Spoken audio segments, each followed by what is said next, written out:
Welcome to the next chapter in our Introduction to ArcGIS Pro course titled Ribbons. I am your host, Andy Bonoff. In this chapter, we will be explaining the Pro Ribbon interface in more detail. As you can probably tell by now, the Pro interface is really similar to Microsoft Word or Excel. Depending on the layer you have selected, the ribbon options will change.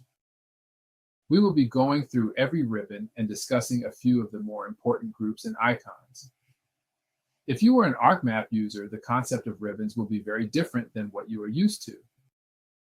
We will also be spending a little bit of time on the selection tools found in the map ribbon. I probably use the selection tools more than any other tool in Pro.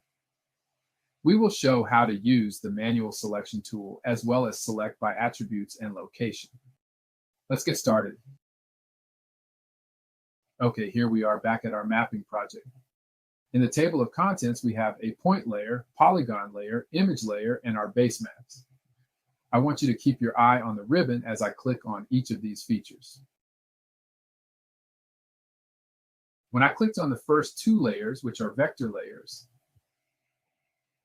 I could see ribbon options to change labeling, symbology, and more. However, when I clicked on my terrain layer, which is an image layer, I got a different set of ribbons. Same goes with my base map layers. The main takeaway here is the ribbons will change depending on what type of layer you have selected in your table of contents. Always make sure to have the correct layer selected in your contents before making edits to that layer. First up is the map ribbon. Typically, when I am in a project, the map ribbon is the ribbon that I want to have open. First is the Explore button.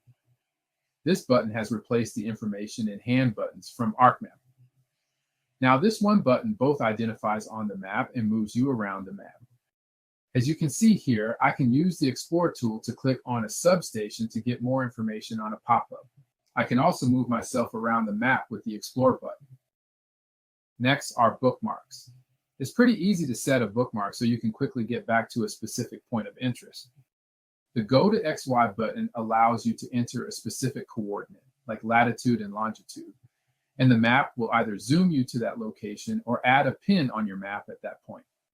Next is the basemap icon. This icon will allow you to quickly change between basemaps. Right now, my organization has access to 30 different basemaps. We typically use either the imagery hybrid basemap or the topographic basemap. We discussed the Add Data button in a previous chapter. In the very next chapter, we will go into more details on the selection group, including how to write complex queries in the Select by Attributes tool and how to maximize the Select by Location tool. Next is the Measure tool. This is a simple but very important tool in the hands of a GIS analyst. The Measure tool allows you to measure distance, area, or even measure by feature. In this example, I will measure by distance. Here, I will change the units to US feet, and then measure a 2D distance between two substations. The Measure Distance tool will also keep track of multiple distances or area calculations here. It is just as easy to measure by area. We typically measure most of our polygons in acres. As you can see here, it's also very easy to measure by area. The Measure Features tool is also very useful. For example, you can click inside a polygon and get the area measurement for that polygon. So no more having to click dozens of vertices to outline a polygon to get that calculation. The last tool on the map ribbon I am going to discuss is the Locate tool. It allows you to search by address, city name, street intersection, and more. Essentially, it is similar to searching within the Maps widget on your phone. Next is the Insert ribbon. The most important features in this ribbon are the Insert New Map and Insert New Layout icons. The Insert New Map icon allows you to insert either a 2D or 3D map into your project. The Insert New Layout allows you to enter a new layout into your project, which is the ideal location to create PDF maps for your project. We will be discussing this option in more detail in a later chapter. Here is the Import Map icon that we have also discussed. This is the best way to import an MXD file into your Pro project. Next is the Connections icon. In this option, we can insert dozens of different connections, including ArcGIS server, WMS, or a cloud connection. Next are the layer templates, or map nodes. With this option, we can add a temporary node or feature to our map. Next is the distance and direction measurement tool. This is a great tool for anyone that has to routinely map metes and bounds descriptions from a legal document. With this tool, I can see the starting and ending point, distance, and also angle of the line that I create. Last is the Add Item and Add Styles options at the end of our insert ribbon. There will be more detail on this later, but this is an easy way to add your favorite styles to your map. For example, I can load a style that contains different oil and gas symbols, or load a file that contains specific fonts for my labeling. Next is the Analysis toolbar. This toolbar will contain all of the geoprocessing tools that you use most often, and is a good way to find the specific workflow tool. At the beginning of the toolbar, I can find back my geoprocessing history. This is an extremely useful option if you want to rerun a tool or find the results of a tool you have run in the past. Next are the Model Builder and Python tools. There's a later chapter on how to create models using the Model Builder, and something that my company utilizes on a daily basis. If I click on this red toolbox, I can open up my geoprocessing tools over to the right. This is my preferred method to find a geoprocessing tool rather than searching for the icon. In the geoprocessing pane, we can now search for any tool that we want to use. For example, if we search for the word buffer, we can find every geoprocessing tool that involves the creation of a buffer.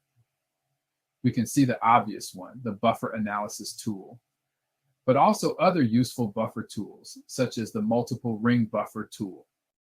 I won't go over all of the workflows and tools here in this ribbon, but just keep in mind, if you are really longing for the days of ArcMap, you can still find all of your tools back through these icons. Next up is the View ribbon. This is a ribbon that I don't use too often. However, it can be important for things like adding back your contents pane or your catalog pane. Over here to the right is the catalog pane. Let's say I accidentally exit out of my catalog pane. I can just click on the catalog pane icon and get that pane back. Same goes with my contents pane on the left. If I close my contents pane, I can add it back in quickly. Here's another red toolbox, which opens up the geoprocessing pane. It's the same exact button that we saw in the analysis ribbon. I rarely use the rest of the icons in this ribbon. So let's move on to the Edit ribbon. This is the ribbon that we obviously are going to use when we need to edit features. There will be an entire chapter dedicated to the Edit ribbon. However, let's go over a few of the icons real quick. First is the Create icon. This is the button we will click when we need to create new features. This will open up the Create Features pane on the right when we are ready to add a new feature. Next is the Selection button. We will use the Selection button to select the feature that we want to edit. For example, I can select one of these substations and then use the tools over here to the right to edit that feature. Most of the time, I use the Edit Vertices button to edit an existing polygon or polyline. However, for a point, I really can just move or delete it. So if I selected a point, I could then move it to a new location with the Move tool. We will spend a lot more time on the Edit ribbon in an upcoming chapter. Next is the Imagery ribbon. The tools in this ribbon are very specific to image analysis and image classification, so we won't spend much time talking about this ribbon. In a later chapter, we will discuss georeferencing, which can be found in this ribbon. After Imagery is the Share ribbon. Using this ribbon, we can share and package our data, maps, layouts, and projects. In this first group, we can see Package. This group allows us to package our project or map and send it as a single file containing data, processing, layer files, and more. The package option here in the Share ribbon is a great way to share your entire Pro package with someone. After the package group is the Share As group. This option allows you to either share a specific layer to ArcGIS Online or share the entire map as a web map to ArcGIS Online. This is a great way to share data with the rest of your organization in a web mapping environment. Next are the Manage, Save As, and Output groups. In the Save As group, you can save specific map or layer files and send them to colleagues. We will talk more about the Output group when we discuss creating layout files. You will want to use this group when you are exporting paper maps. The next three ribbons are going to be specific to what we have selected in our contents. In this case, I have a point feature class selected, so I will see options for feature layer, labeling, and data. The first two options will be discussed in later chapters, but we will quickly go over each now. The feature layer ribbon is the ribbon that we will use to set our symbology. The first group is visibility range. We can use this option to limit at what range our features are being shown. For example, I will set the out beyond range to be our current extent. Then, if I zoom out from this extent, our features will turn off. And as I zoom back in, our features will turn back on. The visibility range is very useful for when you have hundreds or thousands of features that you are trying to show on a map. Parcel data is another layer that I like to have the visibility range set. I do not want to see every single parcel when I am zoomed out, so I will set a visibility range. Next is the effects group. Here I can set a transparency on my layer. For the substations layer, I will set a 50% transparency on my points. When I do that, you can see that my symbols are now half transparent. Next are the compare add drawing groups. We will spend more time in the drawing group in a later chapter. But for now, this is where you will set your different types of symbology, such as single symbol or unique values. Next to feature layer is labeling. This is another ribbon that we will spend more time on later. The first option is a check mark, and this is actually how you turn labeling on or off. Right now, when I check mark this labeling on, I am labeling my substations by name. I can change that quickly to another attribute. We will discuss the SQL and expression options in a later chapter. The labeling ribbon also has a visibility range. It is the same exact concept as the symbology range, except this is limiting when your labels turn off and on. Once again, if we have a large number of features, we would want to use the labeling visibility range so our labels are not overwhelming when zoomed out. Next is the text symbol group. Here we can quickly change our text fonts and types. Next to that is the label placement. This is where we can change the placement of our labels. Once again, more on these later. The last ribbon we will discuss is the data ribbon. In this ribbon, we can open the attribute table, create joins, and also design our features by adding fields or domains. This attribute table button is a quick way to open the attribute table. We can also accomplish this by right-clicking on the layer and opening the attribute table this way. Next is the data design group. In this group, we can add or edit fields in our table with the fields icon. We can also add or edit subtypes and domains with the other icons. Next is the relationship group. In this group, we can set joins to tabular or existing spatial data. We can also add relates and spatial joins with this group. Once again, we can also do the same thing by right-clicking on the layer and clicking joins and relates.